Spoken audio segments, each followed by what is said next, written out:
Good afternoon students.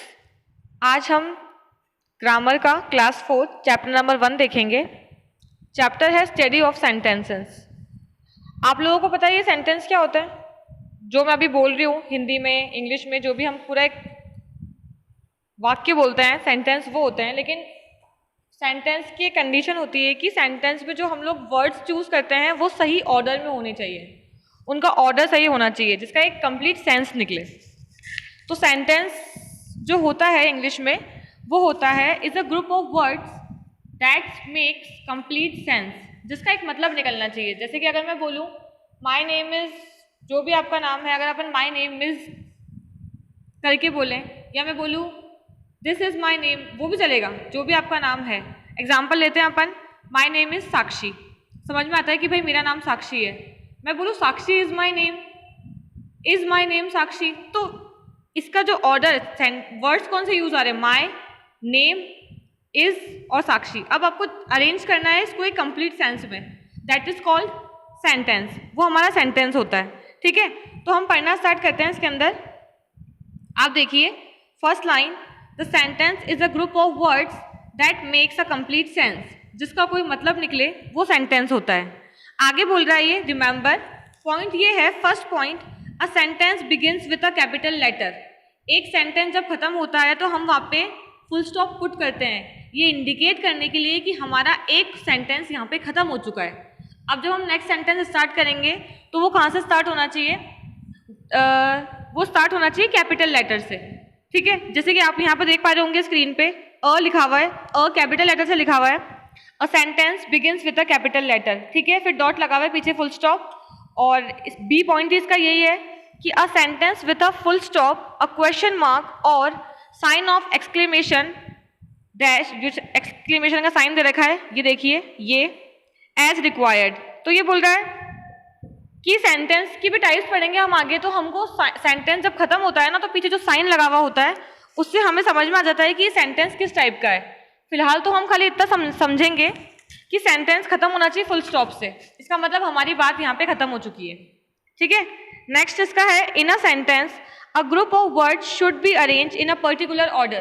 तो ये तो हम पहले डिस्कस कर चुके हैं कि एक ऑर्डर, एक क्रम में होना उसका बहुत जरूरी है वर्ड्स का, अदरवाइज सेंटेंस का मतलब कुछ नहीं निकलता, कुछ और निकलता है। मीन आप कुछ और बोलना चाह रहे होते हैं और वो सेंटेंस कुछ और कह रहा होता है, ठीक है। अब जैसे आगे आप एग्जाम्पल देखिए, ये रहा, let's understand from the following examples. First example है मेरा, east in sun the rises the. अब जब अपन इसको किसी को ऐसी इंग्लिश बोलेंगे तो उसे को समझ में नहीं आएगा कि हम कहना क्या चाह रहे हैं, तो उसका सही ऑर्डर क्या होगा? The sun rises in the east. सारे वर्ड्स आपको यहीं से यही वर्ड यूज करने हैं जो आपको गिवन है, बट ये है कि आप उसका ऑर्डर क्या सेट करोगे। उसके ऑर्डर सेट कर, जब ऑर्डर सेट करोगे ना उन वर्ड्स का, तो एक मतलब निकलना चाहिए उसका, वो एक मीनिंग कंटेन करना चाहिए। यहाँ पे क्या है, the sun rises in the east. जो सन है वो कहाँ से राइज होता है? ईस्ट से। That is the correct order of this sentence.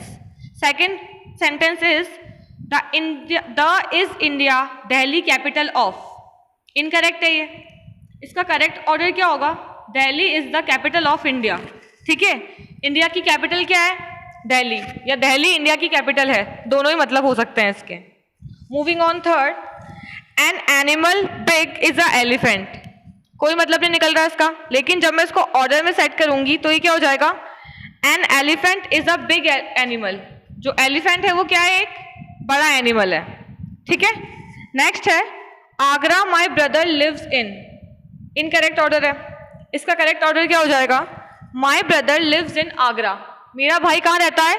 Agra में रहता है। तो आपको ये समझ में आ गया सेंटेंस के अंदर कि सेंटेंस के अंदर जब हम वर्ड्स को अरेंज करते हैं तो वो अरेंजमेंट एक पर्टिकुलर ऑर्डर में होना चाहिए। That is the condition of right a sentence. एक सेंटेंस लिखने की यही कंडीशन होती है, वरना आप कहना कुछ और चाह रहे होते हो और वो सेंटेंस का मतलब कुछ और निकलता है, तो वो इनकरेक्ट हो जाता है, ठीक है। Moving on, next, that is kind of sentence. Kinds का मतलब होता है टाइप्स। जैसे कि मैंने बताया कि जब सेंटेंस खत्म होता है तो उसके पीछे जो साइन हम लोग यूज करते हैं, फुल स्टॉप, क्वेश्चन मार्क, जो भी हम यूज करते हैं, तो उसके अकॉर्डिंग हम लोग आइडेंटिफाई करते हैं कि सेंटेंस किस टाइप का है। सेंटेंस 4 टाइप के होते हैं, 4 तरह के सेंटेंस होते हैं। पहला है असर्टिव और डिक्लेरेटिव। असर्टिव सेंटेंस जो होते हैं वो हमेशा फुल स्टॉप से खत्म होते हैं। आगे अपन लोग इसको पढ़ेंगे, मैं आपको फिलहाल अभी ऐसे ही ब्रीफ दे रही हूँ। असर्टिव सेंटेंस फुल स्टॉप से खत्म होते हैं। असर्टिव सेंटेंस पॉजिटिव सेंटेंस भी हो सकते हैं और नेगेटिव सेंटेंस भी हो सकते हैं। मतलब हम हमारी बात अगर हाँ किसी के फेवर में कर रहे हैं तब भी हम ये सेंटेंस यूज कर सकते हैं। हम हमारे सेंटेंस में अगर नॉट यूज कर लेंगे तो वो ना वाला सेंटेंस हो जाएगा, that is called negative sentences. तो दोनों ही सेंटेंस हम इसमें इंक्लूड करते हैं, असर्टिव और डिक्लेरेटिव। यहाँ पे हमको स्टेटमेंट देते हैं। सेकेंड है इंटेरोगेटिव सेंटेंस।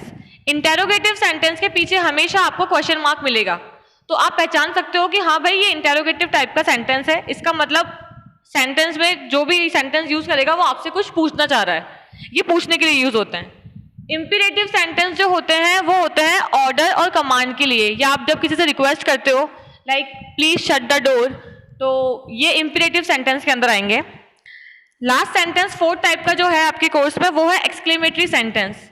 इस वाले सेंटेंस के अंदर हम लोग हमारी फीलिंग को वो करते हैं, मतलब अगर हम किसी को फीलिंग समझानी है हमारी कि मतलब अरे लाइक हम लोग जब ऐसे वर्ड यूज करते हैं तो एक सिंबल यूज होता है, वो सिंबल ये है, देखिए ये एक लाइन और उसके ऊपर नीचे डॉट, तो ये जो सिंबल है ये हम लोग एक्सक्लेमेटरी सेंटेंस के लिए यूज करते हैं और इस सिंबल से हमको पता पड़ जाता है कि हाँ भाई यहाँ पे एक्सक्लेमेशन कुछ फीलिंग की बात हो रही है। आगे देखिए, सबसे पहला स्टेटमेंट है मेरा, सबसे पहला टाइप का सेंटेंस है मेरा असर्टिव सेंटेंस। असर्टिव सेंटेंस हमने डिस्कस किया स्टेटमेंट्स, इसमें लिखा हुआ है अ सेंटेंस सेज और स्टेट समथिंग। जब हम कोई बात कहते हैं या उसको रखते हैं, state something. Assertive sentence can be affirmative और नेगेटिव। मैंने पहले बताया था आपको ये सेंटेंस पॉजिटिव और नेगेटिव दोनों हो सकता है। This sentence end with a full stop. ये सेंटेंस एंड कहाँ से होते हैं? फुल स्टॉप से। एग्जाम्पल्स देखिए, he is going to school, वह स्कूल जा रहा है। She is not a good girl, वह अच्छी लड़की नहीं है। Rohan is fond of milk, Rohan को दूध बहुत पसंद है। तो ये सब सेंटेंस के अंदर हम लोग सिंपल से अपनी बात कह रहे हैं, तो ये असर्टिव सेंटेंस के अंदर आते हैं। ठीक है, आगे चलते हैं।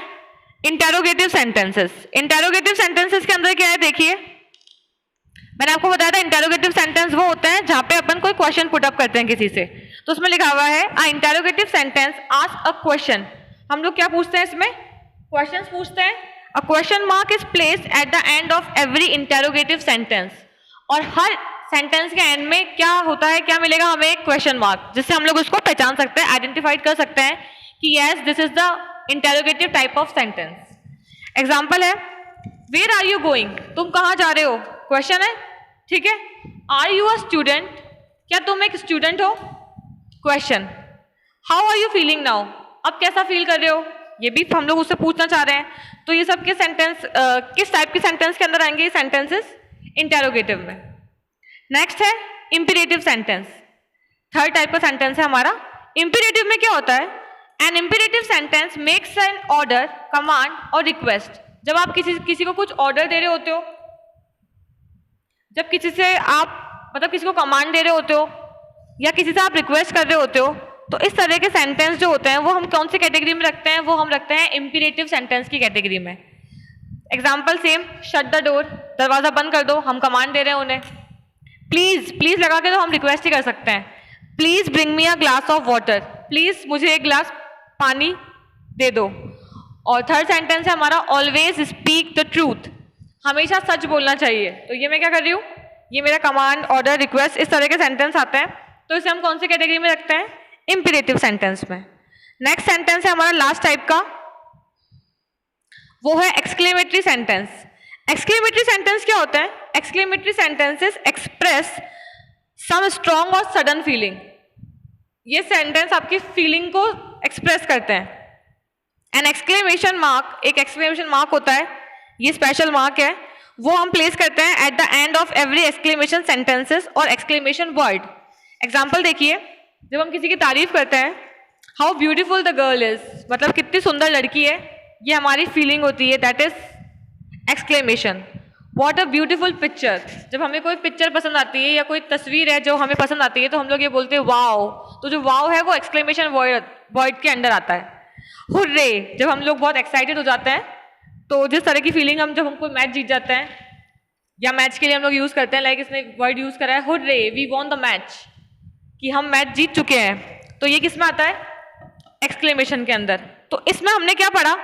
इसमें हमने चार तरह के सेंटेंस पढ़े, ठीक है, दैट इज असर्टिव, इंटेरोगेटिव, इंपीरेटिव और एक्सक्लेमेटरी सेंटेंसेस, और सबके एग्जाम्पल देख लिए। अब अगर आपके पास सेंटेंस आते हैं तो हम लोग उसे इजीली आइडेंटिफाई कर सकते हैं कि हाँ भैया ये हमसे किस तरह का सेंटेंस पूछना चाह रहा है। इसकी एक्सरसाइज देखिए आप एक बार। इसमें है पहला मल्टीपल चॉइस क्वेश्चन है, हमारा एमसीक्यू है। The sentence is a group of what, तो हमने लगाया था sentence is a group of words, क्योंकि हमने ये चैप्टर के स्टार्टिंग में पढ़ लिया था। क्लियर है? सेकंड क्वेश्चन में पूछ रहा है एंड डैश सेंटेंस सेज और स्टेट समथिंग। ऐसे कौन से सेंटेंस होते हैं जिसमें हमें किसी बात का पता चलता है, मतलब जिसमें हम अपनी बात कहते हैं, ठीक है, वो होते हैं असर्टिव सेंटेंस। नेक्स्ट है end dash sentence ask a question. हमें क्वेश्चन पुट अप करने के लिए हम लोग किस तरह के सेंटेंस का यूज करते हैं? That is interrogative question, option B. Last हमसे पूछ रहा है end dash sentence express some strong और सडन फीलिंग। कौन सा सेंटेंस था ये? लास्ट वाला, एक्सक्लेमेटरी सेंटेंस। ठीक है, आगे चलिए। ये हमें कुछ जंबल्ड वर्ड दे रखे हैं जिसे हमें बना के ट्राई करना है। ये मैं आपको पीडीएफ अटैच कर दूंगी इसके साथ, तो आप ये देख लीजिएगा। थर्ड वाली उसके अंदर आपको पंक्चुएशन मतलब होता है लास्ट में आप क्या पुट कर रहे हो, पंक्चुएशन मार्क पुट करने हैं।